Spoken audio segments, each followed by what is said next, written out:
Kajian akidah ini kajian yang dimana semuanya pusatnya kepada teori-teori akal, ya, kaidah-kaidah akliyat, ya.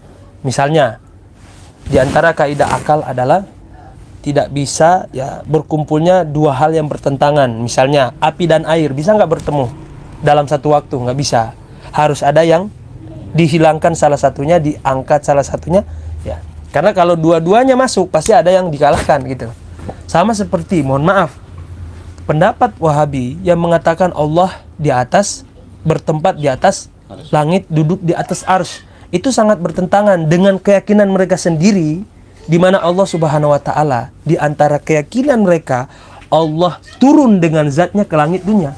Bisa nggak masuk akal? Di satu sisi Allah duduk bertempat di langit, tapi di satu sisi Allah turun di sepertiga malam. Sedangkan dunia ini rotasinya berputar terus menerus setiap hari, setiap saat. Belum jelang, ya nggak usah jauh-jauh, Indonesia. Di sini maghrib, di bagian Makassar sudah masuk isya. Di bagian timur lagi sudah jam berapa? Ya, kapan Allah duduk di atas arsy kalau begitu? Belum lagi dunia, katanya Allah turun di langit dunia sepertiga malam. Berarti Allah kosong dong arsy, karena setiap hari, setiap saat Allah turun di langit dunia. Ini dua hal. Di antara keyakinan mereka yang kacau juga adalah mereka meyakini Allah sangat besar, Allahu Akbar dengan zatnya. Zat itu kan fisik begini.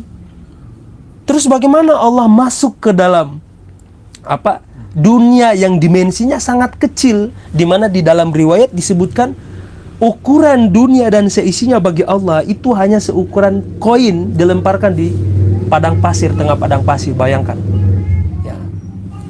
Bisa nggak sesuatu yang fisikal, yang besar dimasukkan ke dalam? Itu saking mustahilnya. Di dalam Al-Quran Allah kutip, ya, orang-orang yang, mohon maaf, ingkar kepada Allah, yang tidak beriman kepada Allah, itu perumpamaannya kalau mereka sangat mustahil untuk masuk ke dalam surga. Saking mustahilnya, seperti jarum kecil itu dimasukkan unta. Unta bisa nggak masuk di dalam lubang kecil? Jadi sebenarnya di dalam Al-Quran itu memuat kaidah-kaidah logika berpikir yang lurus, yang seharusnya kita ambil sebagai pedoman kita untuk jadikan sebagai alat berpikir. Maka sesuatu yang besar mustahil memasuki dimensi yang kecil. Seperti mustahilnya orang-orang ingkar kepada Allah, orang-orang kafir masuk ke dalam surga. Allah perumpamakan seperti mustahilnya unta masuk ke dalam lubang jarum. Gimana ayatnya itu ya? Kal jabal fi samil khiyat, ya. Orang imam. La yadkhulunal jannah hatta yalijal jamalu fi samil khiyat. Itu saking mustahilnya orang-orang kafir masuk surga, orang-orang yang ingkar kepada Allah masuk surga, semustahil unta masuk ke dalam nih lubang kecil tuh, lubang jarum. Itu sebenarnya isyarat dari Allah. Dan mereka mengatakan Allah maha besar dengan zatnya.